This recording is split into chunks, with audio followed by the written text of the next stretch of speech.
देखिए, भारत की सरज़मीन पर प्यारे आका सल्लल्लाहु अलैहि वसल्लम की शान में बाबा ने गुस्ताखी की। बहुत ज़्यादा एहतिजाज किए गए, प्रोटेस्ट किए गए, लेकिन उसको अब तक अरेस्ट नहीं किया गया और उल्टा मुसलमानों को जेल में डाल दिया गया, घरों को मुसलमानों के तोड़ दिया गया। अब देखिए, ये बात सिर्फ़ हिंदुस्तान के सरज़मीन तक महदूद नहीं है। ये बात जो नबी की शान में गुस्ताखी की है, ये अरब ममालिक जो हैं, मुसलमान जो मुल्क हैं, वहाँ तक ये बात पहुँच चुकी है। जैसे सऊदी, कुवैत, दुबई और पाकिस्तान और भी बहुत सारे मुल्क हैं जहाँ पर ये बात बहुत पहुँच चुकी है। और अरब मुल्कों के अंदर जो गैर मुस्लिम लोग वहाँ पर काम कर रहे थे, उनको वहाँ पर जो नौकरी पर वो लोग काम कर रहे थे, वहाँ से उन लोगों को हटा दिया गया है। ये कह कर के कि उस मुल्क के अंदर हमारे रसूल सल्लल्लाहु अलैहि वसल्लम की शान में गुस्ताखी की गई। मैं आपको इस इंटरव्यू को सुनाऊँगा मुकम्मल, आप ज़रूर सुन के जाना इसको, क्योंकि ये रवीश कुमार हैं, एक सच्चे और एक बहादुर पत्रकार हैं। इनकी पत्रकारी पर हर इंसान भरोसा करता हुआ नज़र आता है। इन्होंने इस मुद्दे को लेकर के बड़ी पेचीदगी के साथ में, बड़ी डिटेल्स के साथ में इस बात को समझाया है। चलिए इनके इंटरव्यू को आप मुकम्मल समाअत कीजिए। नमस्कार, मैं रवीश कुमार। भारत में मुसलमानों के खिलाफ हो रही हिंसा को लेकर प्रमुख रूप से अमेरिका ही बोलता रहा है, लेकिन खाड़ी देश प्राय चुप रहे। कतर, कुवैत, सऊदी अरब और ईरान ने कभी इतना मुखर होकर कुछ नहीं कहा। भारत के 4 बड़े व्यापारिक साझेदार हैं, ट्रेडिंग पार्टनर। अमेरिका और चीन के बाद संयुक्त अरब अमीरात और सऊदी अरब का नंबर आता है। खाड़ी के देशों ने हमेशा भारत के साथ धंधे को ऊपर रखा है, धर्म को पीछे। 2019 तक सऊदी अरब, संयुक्त अरब अमीरात, बहरीन सहित 6 देशों ने प्रधानमंत्री मोदी को सर्वोच्च नागरिक के सम्मान से नवाजा है, जिन्हें मुस्लिम देश कहा जाता है। इनमें से कतर और सऊदी एक दूसरे के विरोधी माने जाते हैं। सऊदी अरब और ईरान के बीच भी दुश्मनी चलती है। तब भी सबने मिलकर इन प्रवक्ताओं के बयान की निंदा की है और भारत से माफी मांगने की बात कही है। यह ट्वीट दूरदर्शन न्यूज का है तो 5 जून का, लेकिन 2016 का। रविवार को भी 5 जून ही था, जब कतर भारत को लेकर आपाक हो रहा था। इस ट्वीट के अनुसार 5 जून 2016 को प्रधानमंत्री दोहा में थे। वहां उन्होंने कतर को दूसरा घर कहा। क्या आपको पता था कि कतर प्रधानमंत्री का दूसरा घर है? और यह बात प्रधानमंत्री ने कही है। आखिर ऐसा क्या हुआ कि जिन देशों के साथ भारत के संबंध बहुत अच्छे हैं, उन देशों में भारत को लेकर नाराजगी हो गई? दुकानों से भारतीय उत्पादों को हटाया जाने लगा। कतर, कुवैत, ईरान जैसे देश भारत के राजदूतों को बुलाकर अपनी नाराजगी का नोटिस थमाने लगे और माफी मांगने की बात करने लगे। कतर के विदेश मंत्रालय ने बयान जारी कर कहा है कि भारत के सत्ताधारी दल के प्रवक्ता ने पैगंबर मोहम्मद के खिलाफ जो बातें कही हैं, कतर उसे खारिज करता है और इसकी निंदा भी करता है। आज विदेश मंत्रालय ने कतर में भारत के राजदूत डॉक्टर दीपक मित्तल को बुलाकर आधिकारिक नोट सौंपा और अपनी निराशा जाहिर की। कतर ने भारत के सत्ताधारी दल के इस फैसले का स्वागत भी किया है कि उसने प्रवक्ताओं को पद से हटा दिया है। कतर उम्मीद करता है कि भारत सरकार की तरफ से निंदा होगी और सार्वजनिक माफी मांगी जाएगी। इस तरह के इस्लामोफोबिया वाले बयानों को नहीं रोकने से हिंसा और नफरत का चक्र पैदा होता रहता है। सऊदी अरब ने बयान जारी कर निंदा की है। वैसे तो इन देशों में भी मानवाधिकारों के कुछ कम उल्लंघन नहीं है, मगर बीजेपी और सरकार ने उन बातों को नहीं छेड़ा।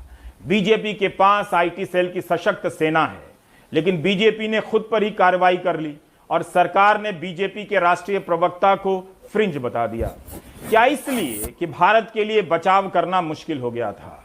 प्रधानमंत्री मोदी हर साल पैगंबर मोहम्मद के जन्मदिन पर ट्वीट करते हैं। उनके बारे में उनकी ही पार्टी के प्रवक्ता अनाप शनाप टीवी पर बोल रहे हैं, ट्विटर पर लिख रहे हैं, और 10 दिनों तक पार्टी कोई एक्शन नहीं ले सकी। यही संदेश जा रहा था कि पार्टी ऐसे बयानों और प्रवक्ताओं के साथ खड़ी है। यही संदेश जा रहा था कि पार्टी ऐसे बयानों और प्रवक्ताओं के साथ खड़ी है। इतनी बड़ी पार्टी की हालत देखिए। रविवार को अरुण सिंह ने एक पत्र जारी किया। उसमें लिखा ही नहीं कि क्यों जारी किया जा रहा है।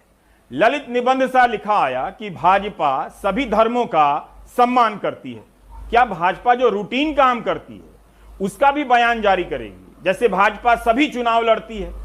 पत्रकारों ने अपनी तरफ से भाजपा के लिए मेहनत की। इस बहस में अभिव्यक्ति की आजादी का प्रश्न भी आ सकता था, लेकिन भारत सरकार और बीजेपी ने इस्लामिक देशों के साथ अभिव्यक्ति की आजादी का मामला नहीं छेड़ा, सीधे प्रवक्ताओं को निलंबित किया, निष्कासित कर दिया। यानी भारत सरकार और बीजेपी से अभिव्यक्ति की आजादी के मामले के रूप में नहीं देखती है। यह कितना दुखद है कि भारत में भी लोग ऐसे बयानों पर लगाम लगाने की बात कर रहे थे, मगर सरकार और बीजेपी ने कोई कार्रवाई नहीं की। मगर वही बात अरब देशों ने की तो 3 घंटे की नाराजगी के भीतर उन प्रवक्ताओं के खिलाफ कार्रवाई भी हो गई। काश भारत सरकार अपने लोगों की आलोचनाओं पर ज्यादा भरोसा कर लेती। भारत इसके लिए भी इन देशों को ललकार सकता था, अभिव्यक्ति की आजादी को लेकर आपत्ति दर्ज करा सकता था। क्या ऐसा हुआ है? मुझे इसकी जानकारी नहीं है। आइए अब इस प्रश्न से जूझते हैं कि 23 अप्रैल 2022 को सूचना और प्रसारण मंत्रालय ने सभी न्यूज चैनलों को एक चेतावनी जारी की। तब क्यों नहीं इस चेतावनी के अनुसार टाइम्स नाउ और एंकर नविका कुमार पर कार्रवाई की गई? मुझसे प्रतिशत में गलती हो जाती है, मुझसे तो नोटिस आते हैं। मुझसे नाम और जगह में बोलते हुए गलती हो जाए तो नोटिस की आशंका घेर लेती है, रात भर नींद नहीं आती। भारत को दुनिया के मानचित्र पर शर्मसार कर गोदी मीडिया को नींद कैसे आती है? इनके विज्ञापनदाताओं को नींद कैसे आती है? सवाल है सूचना प्रसारण मंत्रालय 23 अप्रैल की अपनी ही चेतावनी का इस्तेमाल कब करेगा? कौन से चैनल हैं जिन्होंने दिल्ली में हिंसा के मामले में भड़काऊ सुर्खियों और हिंसा के वीडियो वाले समाचार प्रसारित किए हैं, जो सरकार के अनुसार समुदायों के बीच सांप्रदायिक घृणा को भड़का सकते हैं तथा शांति एवं कानून व्यवस्था को बाधित कर सकते हैं?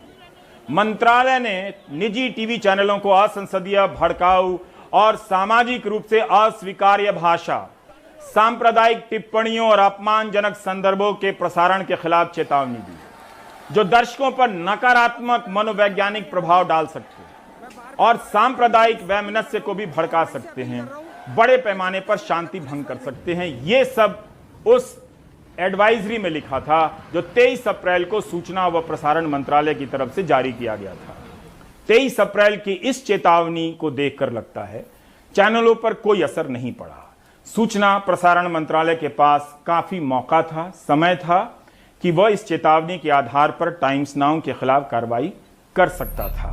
जो लोग यह सवाल उठा रहे हैं कि अगर बीजेपी अपने प्रवक्ताओं को निकाल सकती है, निलंबित कर सकती है, तब सरकार चैनल के खिलाफ और चैनल एंकर के खिलाफ कोई एक्शन क्यों नहीं ले सकती?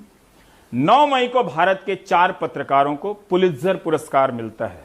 स्वर्गीय दानिश सिद्दीकी, अदनान आबिदी, सना इरशान मट्टू, अमित दवे को। न्यूज चैनलों पर लगातार इस तरह के कार्यक्रम हो रहे हैं जिनमें सांप्रदायिक नफरत फैलाने की बात होती है।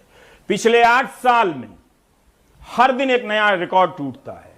अभद्रता अपना विस्तार करती जा रही है। चैनलों के जहरीले डिबेट को हर दिन नजरअंदाज किया जा रहा है। यह टाइटल देखिए हाल फिलहाल के, विरासत से किसका विश्वासघात, घाटी में गद्दार इसलिए हिंदू नरसंहार, बंद बहाना हिंदुत्व है निशाना, शुक्रवार को स्कूलों की छुट्टी क्यों? क्योंकि आपको नमाज पढ़नी, भयानक गर्म हो गई बहस। इस तरह के टाइटल लगाकर 8 साल से तमाम चैनलों पर दिन रात बहसें हो रही हैं। इन बहसों में 2 पक्ष बनाए जाते हैं। दूसरे पक्ष को पूरा करने के लिए कई प्रकार के मौलाना और इस्लामिक विद्वान लाए जाते हैं। ये लोग भी कम अभद्र तरीके से बात नहीं करते। मौलानाओं की मौजूदगी और इनकी बातों ने भी ऐसी तकरारों को हवा दी है। ये लोग हैं जो आग में घी बनने के लिए चैनलों पर जाते हैं। ऐसे तत्वों से भी सावधान रहने की जरूरत है। 2020 में जब कोरोना आया तब न्यूज चैनलों ने एक खतरनाक खेल खेला। याद दिलाता हूं, कोरोना को तबलीग जमात से जोड़ दिया गया। फर्जी आधार पर कवरेज का तूफान खड़ा किया गया कई हफ्ते तक, और फल सब्जी बेचने वाले गरीब मुसलमानों पर हमले होने लगे, उनका बहिष्कार होने लगा। 25 अगस्त 2020 के प्राइम टाइम का एक हिस्सा दिखाना चाहता हूं ताकि याद रहे कि इस दिन की चेतावनी हमने हर दिन दी है, आज भी दे रहा हूं, पहले तो दे ही चुका हूं। विदेशी पैसा हजम, मौलाना का खेल खत्म, कोरोना की रफ्तार का जमाती ड्राइवर, कोरोना वाले मौलाना पर वार, नोटिस 4 बार, जमात से गिरे, रोहिंग्या पर गिरे। देश में कोरोना की कितनी जमात, कोरोना बम। अब कोरोना